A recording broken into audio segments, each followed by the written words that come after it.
Hey, everybody, welcome to Think Business Exclusives, Getting to the Soul of Business. This is a limited series I am doing with business leaders, people who are really making a difference in not only their teams' lives, but people all over the world. I'm really grateful to have Chris Ronzio here with me today because to me, he's doing incredible things. And when his agency reached out to me to see if I could get him on the show, I couldn't wait because what he's doing is absolutely incredible. He's the founder and CEO of Trainual, a leading SaaS platform that transforms the way small businesses onboard, train, and scale their teams. He also has a podcast, The Fastest Growing Companies and Organized Chaos. He's also the author of a best-selling book, The Business Playbook, How to Document and Delegate What You Do So Your Company Can Grow Beyond You. Chris, I really appreciate you being on the show today. And where I want to start is what I find so interesting about people is what kind of gets sprouted in them at an early age. So here you are, and you are helping the world become a better place by training people, and close to 60,000 business leaders are cutting through the noise with your content. And we'll get into the numbers of the type of companies that you're helping, but what in you drives you to help train others? Hey, John, thanks so much for having me. So what in me drives the training of others? I think the reason Trainual exists and what really excites me is I want to make business easier, small business easier. And having grown small businesses and worked with small businesses my whole life, I know how hard it is, how burdensome it can be, how it takes over your life. And I want to, just like the podcast says, organize chaos. I want to make running a business a little easier. And it's something I've always been interested in since I was a little kid. Maybe it was like OCD kind of tendencies, but color coding my closets and just keeping everything organized was always my thing. And so I'm just taking that to the business world. Yeah. But in many ways, I think sometimes we kind of teach our pain, right? And so I think so many businesses come from, that type of depth. And so, when it sounds like you're half joking about OCD and things of that nature. But where was the struggle that of your journey that got you to even want to kind of have a solution to make things easier for others? So I guess what I'm asking also is, where was it hard for you that really struck a chord to make it easier for other people? Yeah, so my first business was a video production company called EVC, Event Video Company. So I wanted to be like NBC, ABC. Well, I've got EVC, There you go. Okay, I like it. Event company. And what we did was film youth sporting events all across the US. So it started at my high school, and then it was state level events, then New England, where I grew up. And as I was growing the business, I was increasingly putting the pressure on myself to do all of the jobs in the business. And that was how we got by. It was like our competitive advantage was I would just work harder. I would spend all night editing. I would do my homework like in the morning, sitting on the floor outside of the classroom, and because I was working all night on my new website or whatever it was. And I thought just working hard was the competitive advantage. And it took going to college for me to understand I'm in class. I have to be in class, and there's customers that want things done. I can't be there. So I have to show someone else how to do it. And I unlocked that for the first time when I went to college and realized if I can show someone else how to do what I do, then I don't have to do it. It was like this newfound freedom. But for me, it was years and years of slowly learning that lesson and having tons of problems like productions, people canceling last minute, and I had to fly across the country and fill in. That's the kind of stuff that you get burned enough and see the pains of having the burden of the business rest on your shoulders. And then you kind of want to spread out responsibility and empower other people. And that's where training and Trainual came to be. Yeah. So, let's talk about slowly learning lessons. I think we're in a world today where delayed gratification is is a lot harder for people today, right? And instant gratification is something that I don't think is realistic, but it's what people expect today. There was an article in 2008 in the Atlantic called "Is Google Making Us Stupid?" talking about not only Google but technology as far as it rewiring our brains, where it's difficult for people to even read right now a couple pages because everybody wants everything so quickly. And so I Mhm. just want to kind of dive into that, because when you say slowly learning lessons, to me, what I hear, and you'll clarify, is, over X amount of months or X amount of years, and so define what slowly was and define what slowly still is. Well, I think about starting Trainual and how the building blocks of Trainual, empowering other people and delegating and online training and efficiency and productivity and process, there were pieces of that DNA spread across the last 22 years of building other small businesses. But I couldn't have seen ahead decades to say, oh, someday I'm going to use this to create a software.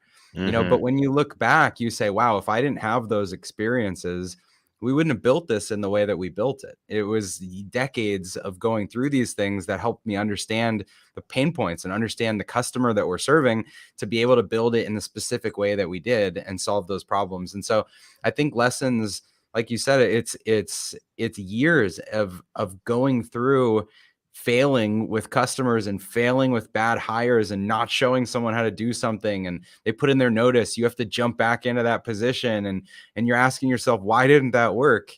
Well, over time you start to get better at those things, and then you want to show other people, here's how I do it. So Yeah, it's definitely a long game, entrepreneurship. it's definitely a long game, right? So, okay, so let's talk. I want to talk long game, but I want to rewind to the beginning, Okay. right? And so you are raised in New England. New England is incredibly cool. My wife and I were there a few years ago. We spent 2 weeks going all through New England, Hmm. and we loved it. We loved it. Um, but tell me about growing up in New England. Yeah, so I was born in Massachusetts, and my whole family was from the Northeast. My mom was in New Jersey, my dad was in Rhode Island, and everything there is tight. It's tight knit. It's wired together, and the towns are all close together. Everything's congested. Everything's small, and to me that congestion of everything was kind of chaotic. It even driving through the towns where I grew up, you'd pass through 15 towns on the way from where I grew up to downtown Boston. And to me, that was just kind of chaos. And so I think navigating uh, the streets of Boston, the traffic, all of that, and becoming good at navigating chaos Yeah, actually helped lay a good foundation for creating a small business. I was kind of used to things just being Frankenstein together, and a lot of small businesses start that way. And so I would say it provided that, that sort of hard wiring for me. yeah. Yeah. So, all right. So you grow up in New England. The chaos is planting seeds in you to kind of build this, not only this future business, but the businesses along the way. Hmm. Um, so talk to me about, that's chaos of New England. Now, kind of zoom in and take me to your, what was it like growing up in your house? My house, I would say, was super supportive. I have a younger brother who's now our CMO here at Trainual, and he and I have always had a great relationship where I was the operational business person and he was the creative marketing person, and so we've always been a really good duo. My parents were, my mom, when I was a little kid, she was home with us. When I was a teenager, she went after a career, went back to school. And so I got to see what she was doing, applying for jobs, going to school, learning that, that second phase of her life. My dad was always in the corporate world. And so growing up, he was around on the weekends if we were lucky, but throughout the week, he was always traveling. He was never there. And so I always knew I wanted to be in business because I would see my dad with like his suitcase and his cologne or his briefcase, and his. Well, I'd visit his office, and they had like the waterfall thing you'd throw pennies in, Yeah. and so I knew I liked business. It felt cool, but I didn't like the corporate world that was always pulling him to be on the road or pulling us to move to a different city. And so as a kid, business, the only job I could have was trying to make money on my own in our neighborhood. And so it was, cleaning people's patio furniture and cutting grass and finding all sorts of odd jobs to just kind of like make $20 to go buy a CD, or Yeah. make $50 so I could buy some basketball shoes. That's what entrepreneurship was to me as a kid, but my parents were Yeah. always supportive. Yeah, that's cool. So I want to chat about that because I grew up in a household where my mom was home, raised us. Um, she never went back to school, but your mom did. And so what was Mhm. that? What was that like? What did you learn about balance and evolving to a next chapter of your life? And that must have been what was that like? So at the time, it was kind of like my world did sort of a 180. My dad had gotten this different job where he could be home more often. My brother and I were getting a little older and more independent. And whereas up until that point, my mom was always the one home, it flipped to my dad being always the one home. And me having him to talk to about my company that I was starting, and at the same time, seeing what my mom was doing through a lens of someone running a business. Now I'm critiquing how the salon she goes and works is run, and so it's just a really interesting thing to absorb the experience of Yeah. my mom jumping into the workforce, my dad coming back with all this corporate experience and getting to kind of coach me on cost of goods sold and supplies and that sort of Yeah. thing. But I really got the benefit of both of them at different points in my life. Yeah, that's cool. And what as you look back in hindsight, what did they, who you are today, right? In hindsight, what did they teach you that maybe wasn't clear then that's clearer today? My mom was the people side. She was the empathy and the understanding people and the listening and the being polite. And I think all of that made me a good leader. And Hmm. then my dad was the like execution, critical thinking side. And he had a couple sayings. One was do it now. He would always say to me and my brother, do it now, do it now, do it now. And in at that time, the context was like, I would leave my shoes on the stairs or something. And Right. do it now is like bring them up to your bedroom, don't walk past them. But in my head, it really helped ingrain to stop procrastinating, to actually Yeah. execute and get things done. And so both my brother and I have realized now, years later, that just that simple do it now has made us execute on ideas. We get together and brainstorm and we think of all these things. And then a week later, we put them into motion in the company. And that I think stems from my dad saying, do it now. So that was Yeah. a important lesson. I love it. So I want to talk about that. So here you have your mom who's more of the people side, the empathy, your dad's kind of the execution, do it now. And now you have a piece of software that has execution and empathy in it. Right. So I don't think that's a coincidence, right? And so I think one of the things that people look for in software is, okay, the execution is there, but how does it feel when I'm using it, right? Is it intuitive? Does it kind of connect with my people, right? And so kind of Mhm. talk about how maybe those influences helped create and be part of, or the energy of Trainual. Yeah, it's so interesting, the connection. I love how deep you're going with this because, like I couldn't have predicted. It's not like in Right, high school when my parents are like sitting me down and having conversations at the counter. I was thinking, oh, someday this is going to be useful in my right. business. Someday this nagging advice, right? Yeah. Because listen, I still walk upstairs and with my wife leaves shoes on the staircase and leave them there because to me it's I don't mind that they're there, and it doesn't bother me, and I'll get them the next time I come down. My kids will. So, but it's like, but I am also influenced with, still messages that my parents send me. So it's like, Yeah. you never know where they will sprout, is my point. Totally. So, Yeah. before I get to answering your question, the other thing Yeah. my dad used to say is finish, like all the time, reliably finish. And so, again, there was this idea that executing, doing something now, taking action, and then also finishing, like don't leave things open ended, Hmm. is important.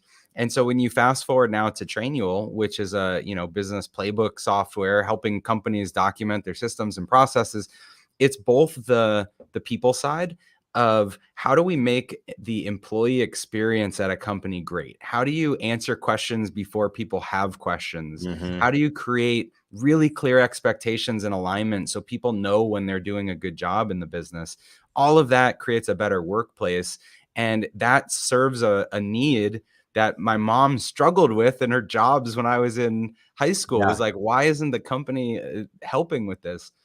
And then on the flip side, the idea that Trainual has like the accountability side, the tracking, the progress to get to 100%, I think kind of scratches the itch of helping when it's finished. Yeah. Like get started, make some progress, and know that you're actually caught up, that you're up to speed. And Yeah. it's funny. I've never unpacked that the business actually does those things, Yeah. stemming from my child. This is like a therapy session. Yeah. But I want to talk about the idea of finishing, right? Mhm. Because finishing is partly technical and partly intuitive, right? So Mhm. it's like there's instincts involved there. So, I had my own business with my brother, so I know what it's like to work with my brother. When I graduated college, I was 23. He was 25, and we started an internet company. This was, in 1995 that we ultimately sold. It was an incredible experience. Wow. Um, and we intuitively knew kind of that it was time to sell. We intuitively knew, and every week we would incorporate new things into the company that made sense. But it was partially because we learned it, but we could learn 20 things that week, but knew to incorporate the one thing, right? Mhm. I'm not saying we were always right, but and so Yeah. how do you know? So I want to tap into that because I think that's really important. So how do you know? I'm a business coach. I talk to people, for solopreneurs to Fortune 100 companies, everything in between, all day, every day. And a hard thing for people is making a decision, Yeah. right? And so, and a lot of people that I work with are reading articles, reading books, listening to books, right? Learning a ton of new things every day, listening to podcasts. Mhm. How do you know the one thing that you got to implement to evolve the business, the level of consciousness that week? I just want to kind of tap into your instincts with it. Yeah, it's a good point. So when I say finish and do it now, I don't mean do everything and finish everything. And I think that would be a misinterpretation, because there's so many opportunities that come onto our plates and so many ideas. So finish in a lot of ways can be checking something off your to-do list you didn't do, but you're not going to do it and you don't care anymore. Hmm. Like it's in a way, it's you're just stopping it from lingering, from sitting Yeah. there. And so how you filter that decision, how you decide what you're going to do and what you're not going to do, to me, it's like the things that keep bubbling up. When we Hmm. talk about something a couple times, you're like, oh, I just got to get this done. Like now you're Right. just inspired to take action. Right. Whereas if you have some obscure idea, I get these a lot when I'm running. I run with my phone and I just jot these ideas down in a shared notepad that my chief of staff, my assistant has, and then we'll Yeah. have a meeting about it. And even in those meetings, I'll be like, yeah, that idea is stupid. Can't Yeah. like cross it off the list. I never want to see it again. Yeah. But you have to have just the bigger context of what are we trying to do in the business? Does this particular project or idea or task relate to the thing that we're trying to do in the business? And then just do you have the gut instinct, passion behind it to say we need to move on this thing because it keeps popping up into my head. Yeah. So let's talk about that. So the we do we need to move? It keeps popping up in my head. Now connect the dots for the listener on, is it what the people are asking for? Is it what you're hearing from inside the walls? Is it what the client is listening for? Or is it just a good idea fed by your own internal ego? Not you. I'm just saying in general, right?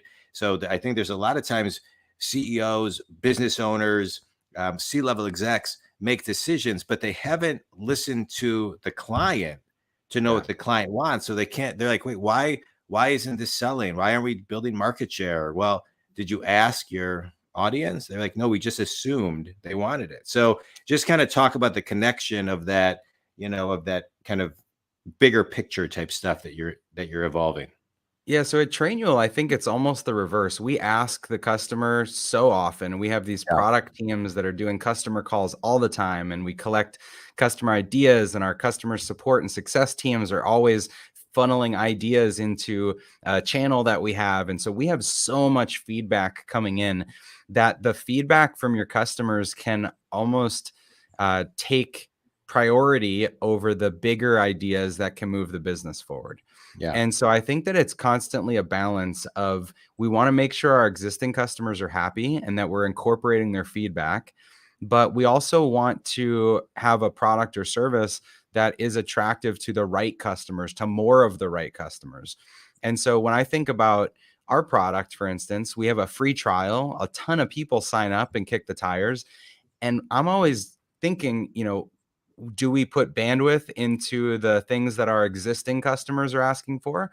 Or do we put bandwidth into the audience that's 100 times as big that it could sign up in the next 2 years if we had X, Y, and Z? Yeah. And that's a decision that you have to make with your leadership team. And I don't think there's a right size fits all approach. It's very situational. Yeah. No, I hear you on that. I hear you on that. I find myself too when I'm in the boardroom with the C-level people, similar to what you're talking about. It's the not necessarily knowing, but brainstorming and getting all the ideas out, and then basically creating a space to narrow everything down to just kind of that one thing, right? That Yeah. one simple thing. But to get Yeah. to simple is very, very difficult. I want to talk about you and your brother. I loved working with my brother. Is he older or younger? Younger. Okay, so I was the younger, right? And so once in a while, I would have to say to my brother, "Can you stop talking to me when we're in the boardroom? Like, I'm your little brother, and we're at home." And so, talk to me. So your brother's the CMO, right? You said your Mhm. brother's the CMO. What's his name? Jonathan. Great name, Jonathan. right? Oh, Jonathan. Okay, great name. So he's the CMO. You're the CEO, right? What have how do you guys decide kind of how do how do you ultimately decide that you wanted to work together? Yeah, so when I was building Trainual, it was inside of my consulting business. So I guess rewind a little in the story. I had sold my video company. I started a consulting business. I had 5 other employees. We were building this software as a prototype, just as part of the consulting work we were doing. And so we had Trainual as a software that we only used for our own clients for a few years before ever launching it as a business. And so it was late 2017. I started talking with my brother about, what if we put up a landing page or spun off this product as its own company? We would need to market it. We would need to promote it. We'd need to have some kind of funnel. And he was doing some marketing consulting on the side. He was working at an ad agency in Boston and doing some consulting on the side. And he said, "That sounds fun. I'll do that little side project with you." And so he convinced the ad agency he was working with to let him work remotely. He moved to Arizona for a couple months, and he put all the energy into creating a website and a brand, and recording videos of me and putting them out on Facebook. And that was what got the wheels going. And so I love bringing it. him into Trainual was just us getting to work together again on what felt like a fun side project. Yeah. And, I already had 5 other employees. So the product already existed. And so we really looked at it pretty objectively and said, what is the value of this work? How do we quantify this to compensate you and make you part of the team? And it wasn't until, a year and a half later that it actually turned into a full-time salary, and he had other direct reports and that sort of thing. But it Cool. was an evolution. So I think what was important from the beginning is that we didn't just decide, hey, we're brothers, we got nothing to do, let's start a business together. Yeah. We were actually already doing the thing we're really great at, just separately, and we came together. And then the other thing that was important is we didn't just whimsically say, like, let's just do like a 50-50 partnership. It was really like, well, what role am I playing? What role is he playing? What's fair compensation? We already have an existing team. And so setting all that up from the beginning made it super black and white to go forward Yeah. with. Yeah. I love it. What's one thing your brother has taught you? He has taught me that done is better than well done. And what would he say? It looks like he's in the room. What would he say you taught him? He might be imaginary, in the room. He's not actually here. He's in Oh, Boston, so he oh, doesn't got work it, got here it, where got I it. am. What has he said that I've taught him? Probably a lot about people management and Mhm. how to grow a team and grow a business. He was always the one that I delegated to in my early businesses. I Yeah, was 14, I had an 11-year-old brother. He was my first employee, yeah, yeah, and yeah, so I would always give him the stuff, and he became exceptional at doing a ton of different stuff. yeah, And so when it came to starting Trainual's marketing, he was doing all of the stuff, but he had to learn how to manage a team, to do PR, to do the website, to do video, and to do it better than he did as yeah. a I love talented it. guy. I love it. All right, let's talk about people management. I love talking about people management. I think um, it's really, really important, and most people don't know how to do it. And so let's talk before we even get into Trainual, right? As a business coach, I find myself often working with managers all over the country, teaching them how to manage people. Because what I find is companies, whether it's small, medium, or large, they hire people uh, because they promote people because they were good at their jobs to be a manager. Don't Hmm. teach them how to manage people, and then everything starts to fall apart, and Hmm. they don't understand why. So I love talking about people management, and so kind of take me inside the world, your world of what people management means to you, and from your perspective, the things that people miss that they really need to pay attention to. Yeah, I think of the people that I manage as my clients. When I was consulting, I had a way of meeting with my consulting clients once a week, and we would talk about what they needed to get done, what bottlenecks or challenges that they had on their plate that they needed just someone to bounce ideas off of. We would talk about what they wanted to get done for the next week, what help they needed, how I could help them. And then I'd come back again a week later and we would recap and do the same thing all over again. And I didn't realize I was building this skill in people management. And now that I have a team of direct reports, a leadership team, I think of them very much in the same way. Like they are running their own business, their Yeah, own team, and I am they're my client. And so my job is to show up and listen and provide space for them to give me updates, put challenges on the table on the agenda for us to talk through. And it's very much bottoms up. And so I think a lot of people think of management, maybe from the outside, if they haven't done it, as, oh, I have to actually manage the person. The word sounds like you're coming in and doing all the work. But I really think that management, people management, is about the person coming to you and you being there to support them, and help them however you can and provide accountability and yeah, share experience. And that's worked really well for us. yeah. It's awesome. Um, I want to talk about providing a space, right? You mentioned providing a space. I'm a really big believer in that. Like part of management is, I would say a big part of management is not telling people what to do, but creating a space for them to raise their own awareness, right? And so it takes patience.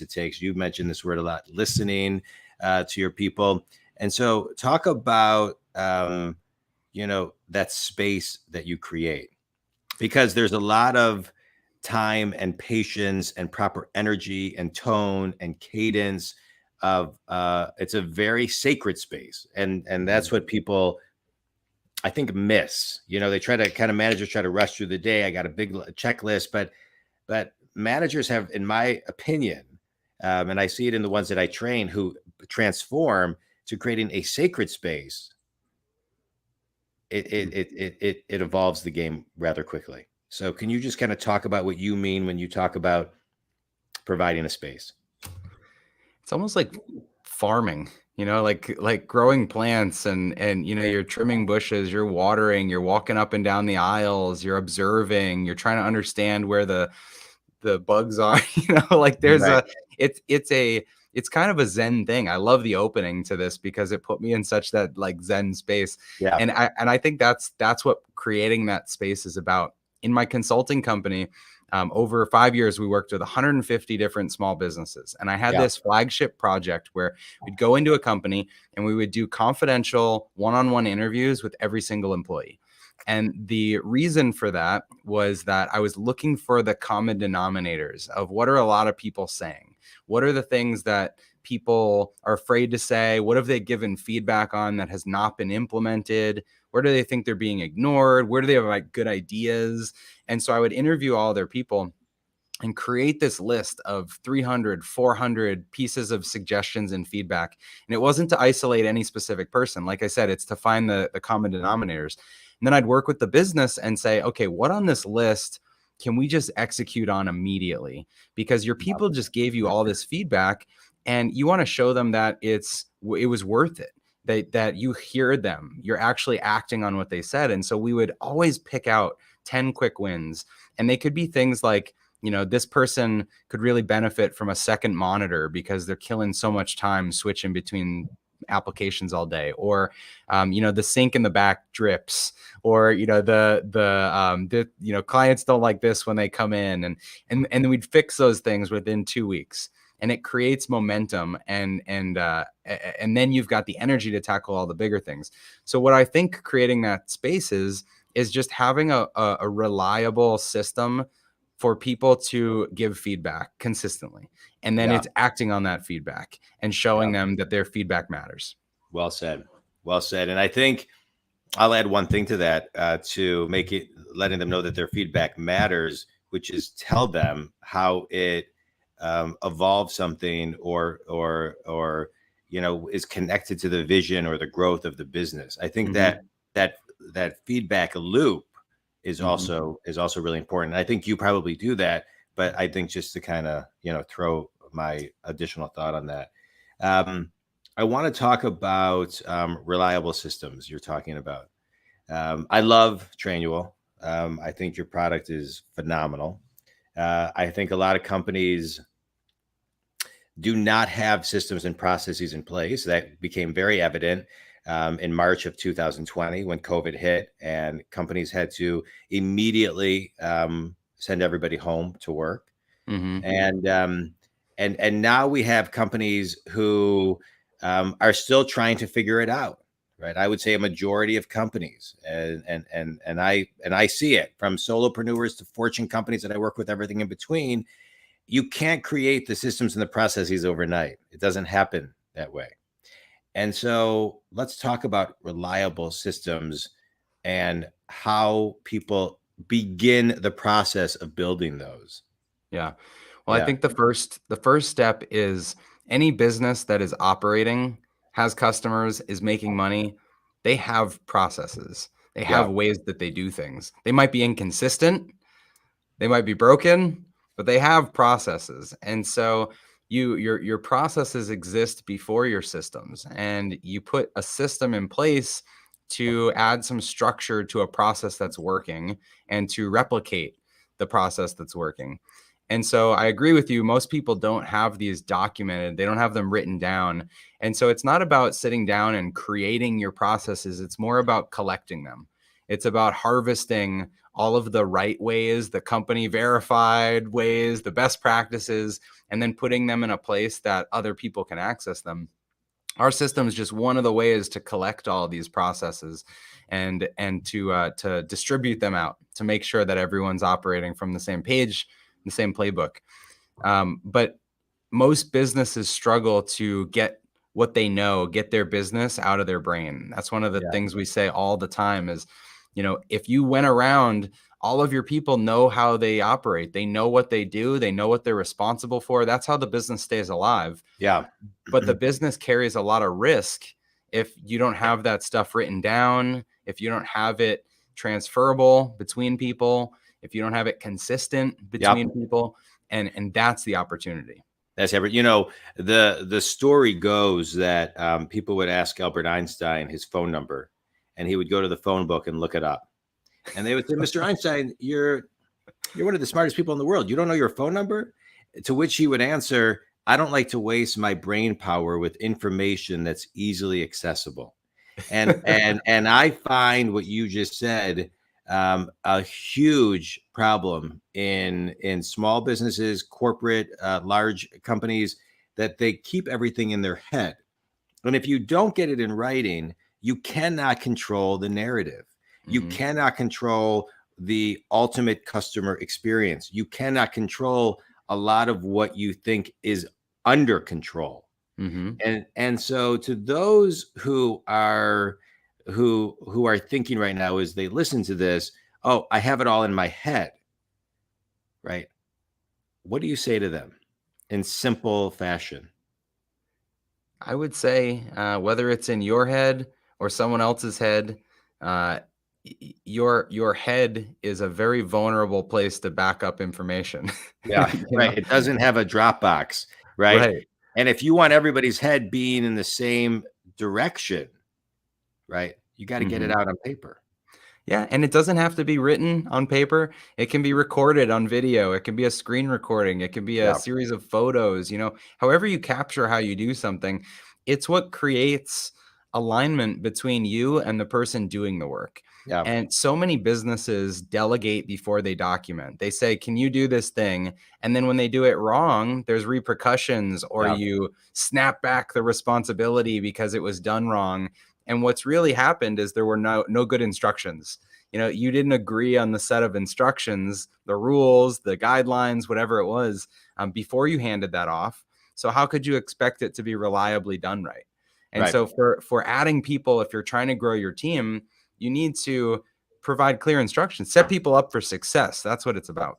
Yeah, no, 100%. I agree with everything you just said. I want to highlight the word alignment that you mentioned, because I think when you're in alignment, you can take action relatively quickly. It seems Mhm. like you can get into a flow state. You can be slash work. You can be above the line, if you will. A lot of, terminology a lot of companies use.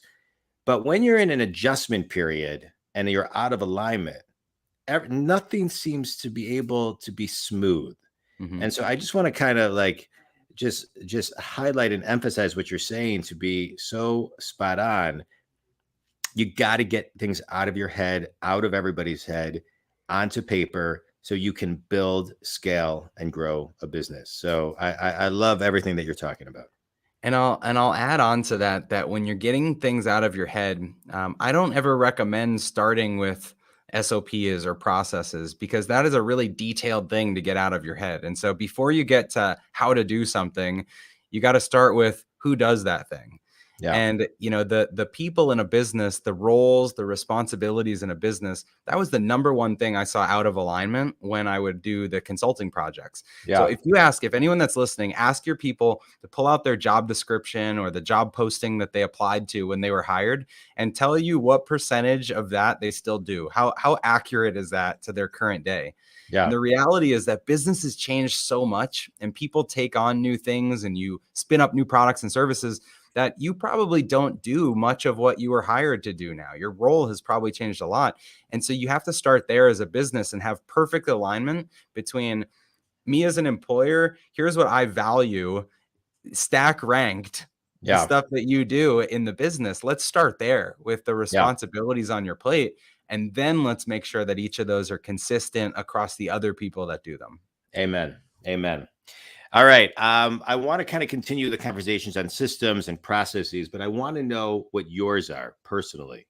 So walk me through kind of your morning rituals, your midday, your, non-negotiable end of days. Like, walk me through the day of the Chris Ronzio, systems in a box.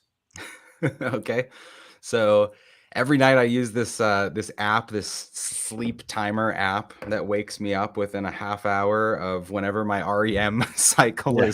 is right. So I get up between 5 and 5:30 every morning, go downstairs, have some water, make some coffee, sit in my office, my home office, and I do a 5 minute, 10 minute meditation thing, usually on Headspace, and then I write in my journal. I have this iPad that I mentioned my EA and my chief of staff. They have the same one, and our notes all sync. So I write in there tasks, things I want to accomplish during the day, and then I get ready and do some kind of workout. So I've been training for half Ironman events. We sponsored one. It's the Trainual Ironman in December. So I've been biking and swimming and running. I'll do that in the morning and listen to some kind of podcast whenever I'm not in the water. Okay. Because that gets my mind going. So again, I'll be adding things to my list, ideas as I'm doing that. 8 a.m. every morning, I have a call with my EA and chief of staff. It's like a 15-minute stand up to talk through the schedule of the day, talk through the highest priorities of the day, non-negotiable. I always do that. And then the rest of the day is broken up depending on the day of the week. So Mondays and Thursdays are my internal team meetings. Tuesdays, Wednesdays, Fridays are either slated for podcasts, external meetings, or just deep work that I got to get done. So we try to Yeah. put a theme to the day. That way I Okay. can just stick on that type of work and be really productive. I wrap up every day at 5 or 5:30. Go home for dinner every day, unless I've got some kind of important commitment that I got to go to. Date nights once a week with my wife, super important. Been married 11 years, and then just like fun time with the family. So Yeah. that's kind of my routine. Good. Good. I like that. Talk to me about meditation. I'm a big meditator myself. I do it every day. It's the first thing I do when I wake up. So Mm.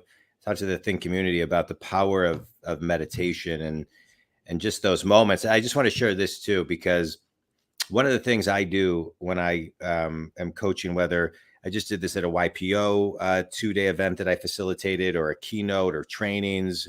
I was sharing with you, I'm going to be in Arizona, and one of the things I always incorporate is meditation. I call it executive time or Hmm. silent time, because sometimes people, they're like, oh, I don't want to meditate, this and the other. But once I get them to do it for 2 minutes, and I have these like 2 minute timers, it can be, the feedback I get is that was the greatest, or that was the greatest, and that was the most difficult 2 minutes. Yeah. Um, but most people do not slow down to Yeah. just do nothing. Yeah, it's super powerful. So when I do it in the morning, it is 5 or 10 minutes, like I mentioned, of just sitting and listening to some guided instructions, thinking through my breathing, kind of doing visualizations of whatever light is flowing through the body, something like Yeah, that. And sure. what happens is it's kind of like we talked about earlier, creating space for thoughts and everything to creep in. And if you're just going and reactive to the inputs that are coming in around you, then you don't have a chance to reflect and let surface the important insights that are coming from you instead of from Yeah, somewhere else. And so just that like 5-10 minute pause in the morning just gets my mind going of all the yeah, things that I want to accomplish, or something I forgot about, or something that's bothering me that I need to resolve.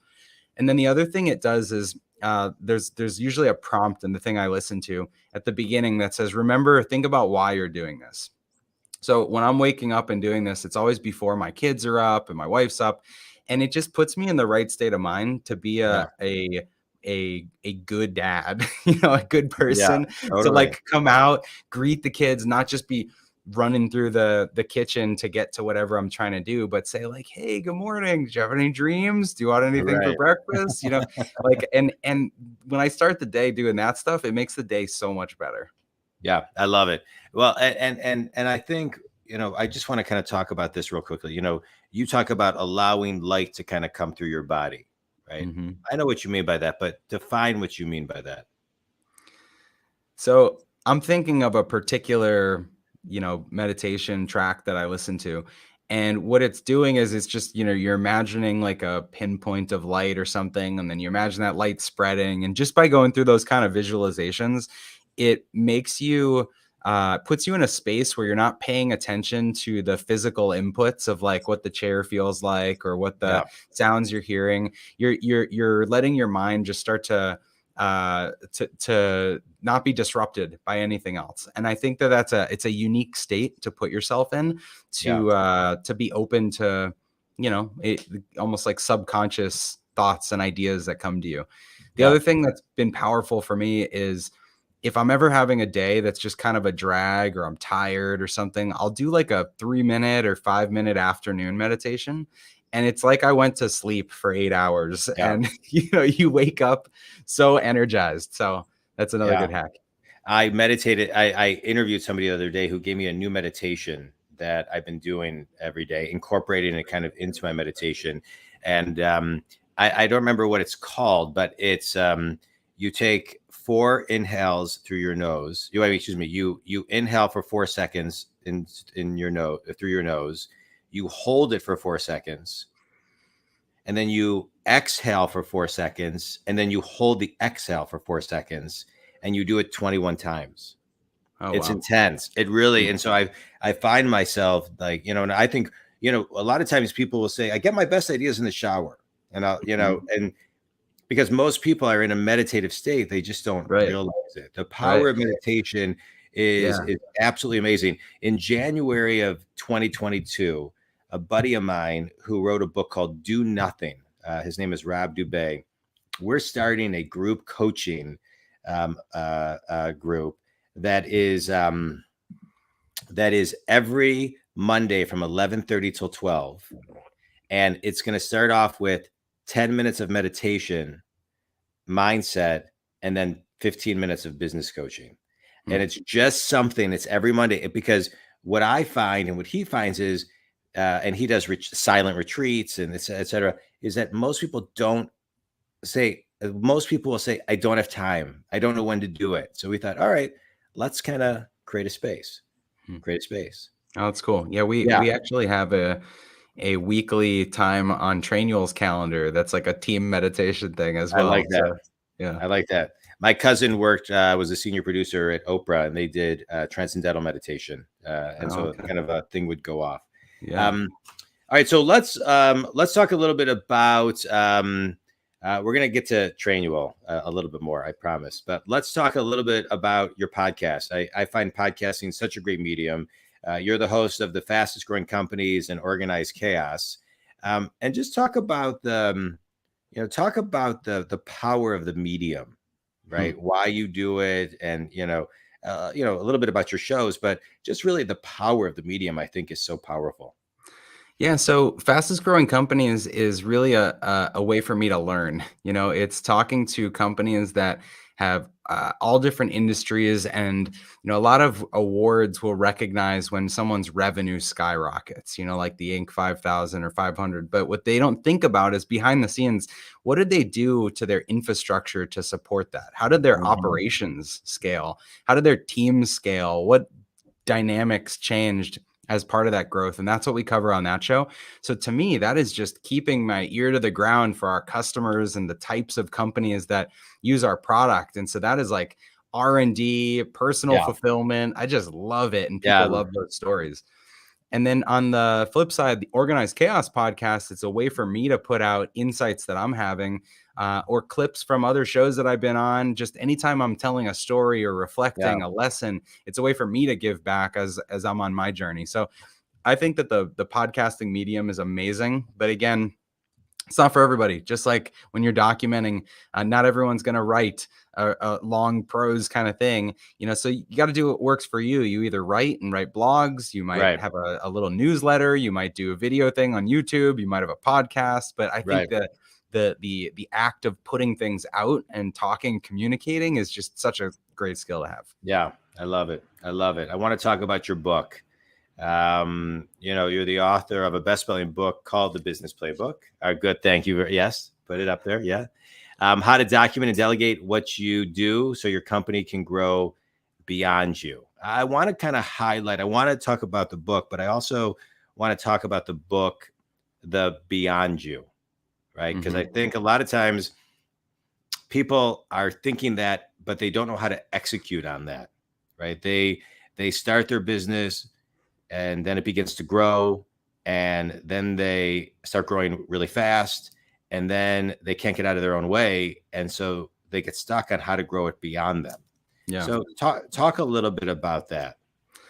Yeah, it could mean different things to different people. So for your business to grow beyond you, it might be going from a one-person company to a two-person company, where there's a lot of entrepreneurs that are solopreneurs. And most small businesses never even make it to the stage where they're employing someone else. And so going from that one to two and actually having your business be something other than you and a job that you have is a huge step. But then a founder, somebody gets stuck in a business that has two, three, four, five people. And the next challenge becomes starting to outline departments so that you've got people that are not wearing every hat, but only wearing a couple. And when you grow from that 5 people to 10 people to 20 people, then a big part of the Big business difference. getting beyond you, yeah, is that you've got people that are doing things you can no longer oversee or manage. Yeah. And it is a hard thing for an entrepreneur to go through, but that's where you need a business playbook, something to keep everyone connected and aligned, like we've talked about. So that's the growing beyond you. And then ultimately, I don't know everyone that's listening what their aspirations are, but whether you want to not have to work in the business every day or just take some vacations, maybe you don't want to work full-time hours, maybe you want to sell the company eventually or have your kids take it over. Every business has some eventual ending or has some way that you're not needed if it's successful. And navigating that transition requires something like a playbook too. So the Yeah. book is addressing all of that. It's how do you get what's in your head out? How do you communicate it to your teams? How do you make sure it sticks? How do you keep it updated? And a really simple guide for how to do it. Yeah.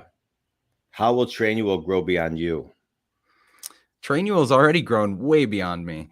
We have people in using the product in 183 countries. And when you think about my role here is this, it's sharing stories, it's coaching and my clients, my team leaders. Yeah. That's the biggest thing I do here. And it's the product vision that I'm keep continually trying to, push the edges. So Trainual has already grown far beyond me. Our department leaders are so much better at their area of the business than I Yeah. could be, and I love that. That's success to me. And I so love at some point, if I'm not the right leader anymore, maybe it entirely grows beyond me. But for now, I love this business. I wouldn't be doing anything else but this. I love it. I love it. Passion and fulfillment is so important.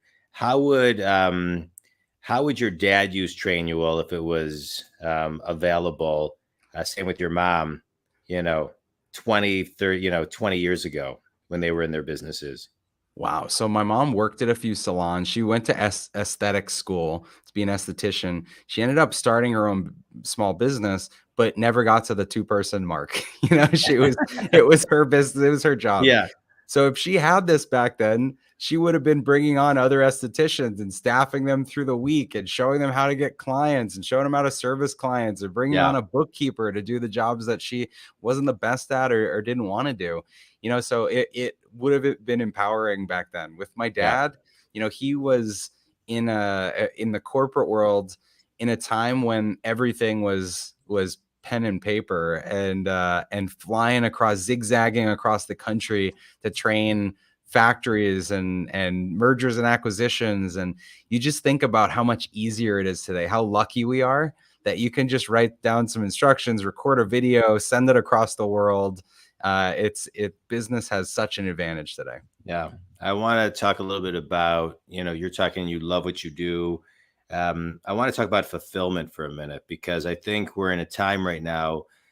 As we record this, it's October 29th, 2021. It'll be released in, about, 1 to 3 months. But success without fulfillment equals failure, one of my favorite Tony Robbins quotes. And so I think people are looking for fulfillment today more than ever before. Mhm. And so what does that feel like and how do people get it?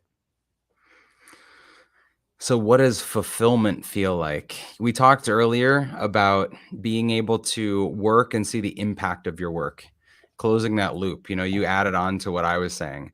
And I think that's fulfilling. I think when you work and you never see what the outcome of all your hard work is, it's hard to be fulfilled. But entrepreneurs and everyone within a business needs to pause and celebrate success a little bit. Hmm. And when you take the time to celebrate your wins and, praise everyone around you and look how far you've come, reflect back, measure against where you started, that's really fulfilling, at least to Yeah. me and to people in our company. Yeah. I love what you're talking about, praising others. I think it is so important, and I really do believe it takes selflessness to do it. I also believe that 95% of every culture is driven by the energy of the CEO and how they move and talk and walk. And I'm not surprised that I love your products, promote your products all the time, knowing that it came from kind of, your mind, just kind of knowing how you operate.